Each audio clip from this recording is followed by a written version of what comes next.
What's up, Sag? This is going to be your January 22 love reading. Feel free to reach out for a one-on-one reading. It's only $2 a minute. Check out the Patreon for exclusive rates and discounts, special offers, and also check out the Patreon for the $3 a month subscription deal. You get access to all the part 2 readings for Love and Money series that I roll out for all the signs.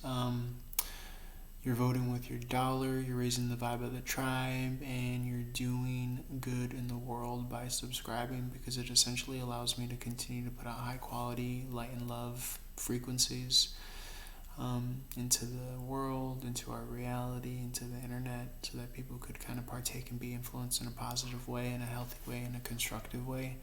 We're building a community, we're doing so many good things on the Patreon, so I would really like to see more subscribers.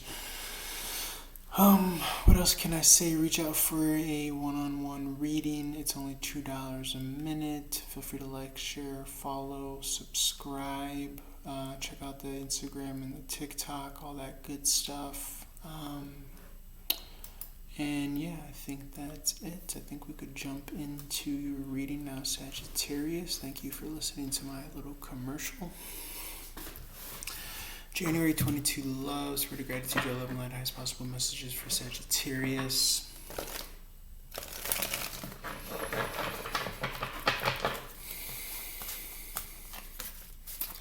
Off the coattails of your daily reading today, this is about the 16th. West Coast time in the AM, early morning or late night. It's about like 2 in the morning, I think, actually. 1:47. But I just recorded your daily snipe, and that spoke to kind of still obsessed with this kind of high watermark 10 of Cups energy, looking back, and yet you almost aren't giving yourself credence or credit to how far you've come, Sagittarius. Feel free to look at this through the lens of the 9th house if you're a cross watcher. And if you're not a Sag, I always advise all the signs to watch all the signs readings that I post, 1 through 12, Aries through Pisces, and to look at it through the lens of that ruling house. So you could just Google the astrological houses and you'll see all the categories that the houses are in reference to. So if you're watching an Aries reading, love reading, you can look at love through the lens of the first house of Aries, and that will kind of inform your situation. And obviously feel free to take that if it resonates. But for Sagittarius, we're talking about kind of off the coattails and piggybacking off your daily snipe reading, which is again on the TikTok or the YouTube or the Instagram. Running Good Tarot, feel free to check it out. We talked about looking back and still kind of obsessing over this high watermark 10 of Cups, picture perfect, maybe idealizing the past, which you don't want to fall into the trap of, because that's an egoic survivalist tactic that we're kind of programmed to exercise. In front of you was this kind of sorrowful, mournful, sad face and sad period. And I think instead of like maybe even obsessing, I started to want to go down the line of projecting or fantasizing about the future, but the World card came out for you and she was looking back at the 10 of Cups. So for you in your particular circumstances, it could be idealizing the past and still holding on to something. You don't want to fall into that realm. It's done at the behest of not processing the 3 of Swords in the upright, which is what the World card figure Sophia was looking away from in your daily snipe spread, Sagittarius. So that to me tells me that you might be kind of self-soothing by not looking at your own heartbreak and the source of your heartbreak, your sadness, your sorrow, your loss, your mourning. After that came the Ace of Swords, though. That brought truth and clarity. And I think even direction and guidance. It adds up to the 3, which adds up to the 4, which is meditation, prayer, journaling. More so on that kind of like, dreaming the big dream, dreaming the good dream. Which interestingly enough, Jupiter moves into Pisces. That Pisces energy was that 10 of Cups that you were idealizing the past with in your daily snipe. So, but you're actually, in doing that and looking at the past, you fail to see how far you've come, possibly, is what I was also interpreting that as. And so instead of looking at the past with someone else, look at your whole entire kind of mythos, your mythology of everything you've overcome, even the setbacks and the heartbreaks and the losses. You will have a period after Jupiter leaves Aquarius and moves into Pisces, the 28th of this month, at the time of this recording, December 2021. Pisces, your ruling planet, the planet of abundance, luck, expansion, moving into Pisces. Jupiter, the planet of expansion, luck and abundance, moving into Pisces. Excuse me if I got my words mixed up. Pisces is this kind of like, perfect picture, emotional high water mark, bringing heaven to earth. I read that as, but it could also bring nightmares to reality if you're practicing escapism and distraction and all that self-abuse stuff. A big opportunity to kind of harness and expand your vision for what's paradise to you, what's heaven, what's the hallmark of a good relationship. It could just be peace and feeling like you could chill and rest and relax. Let's see what else.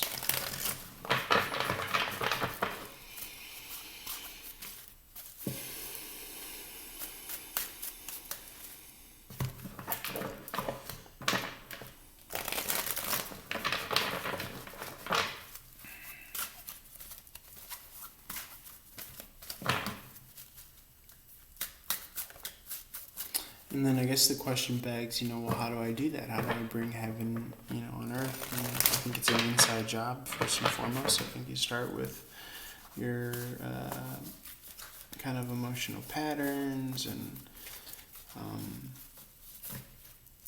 all that stuff.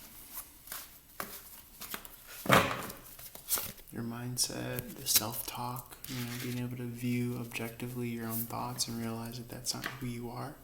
And you don't have to identify with them. And the only way that they get power is if you identify with them. Ace of Cups in the reverse could be a cup kicked over. I don't necessarily interpret it in that negative scape. Could be emotionally investing in yourself. I read the reversals as internalizations.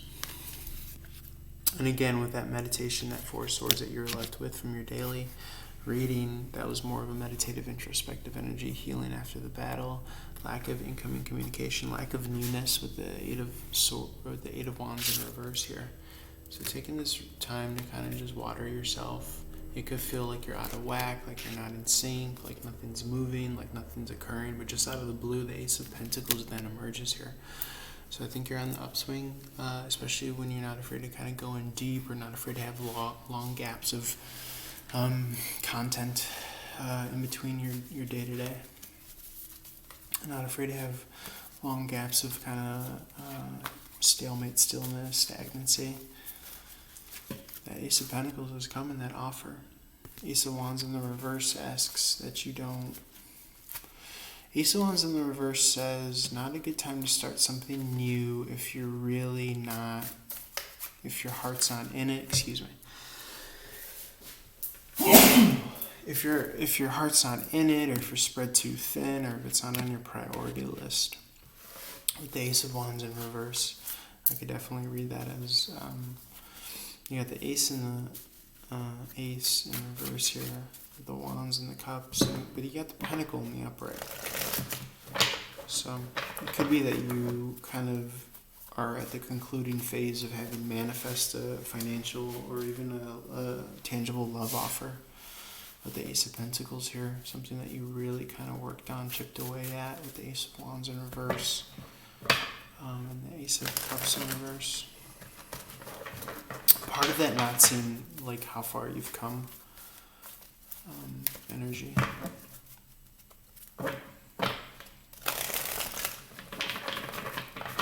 Nine of Pentacles, Queen of Pentacles at the bottom of the deck. Yeah, very kind of fancy energy for resources. An opportunity. Anything else for this Ace of Wands in reverse, Spirit? Anything else for this Ace of Wands in reverse? Yeah, you're being asked to kind of continue to go within, could be even reconnecting with someone from the past. Okay. obviously you don't want to involve yourself with some immature energies, a la the King of Cups, but someone from the past that's like tried and true, and there's like a durable emotional foundation between the two of you. And we spoke a lot of like in the Scorpio reading, feel free to watch that, a lot of like not associating yourself with people just for the sake of not being alone.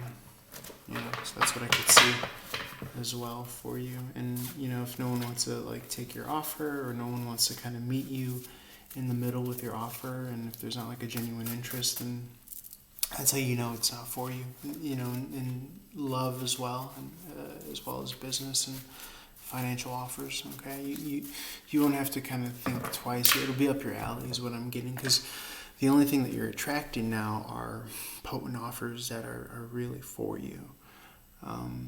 And anything else you don't have to chase, whether it's love, or you won't have to fight and negotiate hard for if it's meant for you. You just let it go back to where it came from, and if they change their tune and if they come at you correct, then they'll offer you what you're looking for.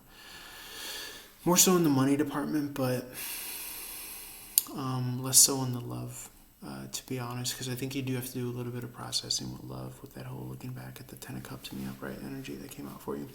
All right, I'm going to put this on pause. We're going to jump to part 2 over on the Patreon link below. Feel free to subscribe. It's only $3 a month. All right, Sag, love you. This is where we part ways. I'll see you for the money readings, part 1, but I do really encourage you to subscribe to the Patreon. Only $3 a month means the world to me. It allows me to do this and allows me to keep on raising the vibe of the tribe. All right, Sag, I'll see you. Link below. Peace.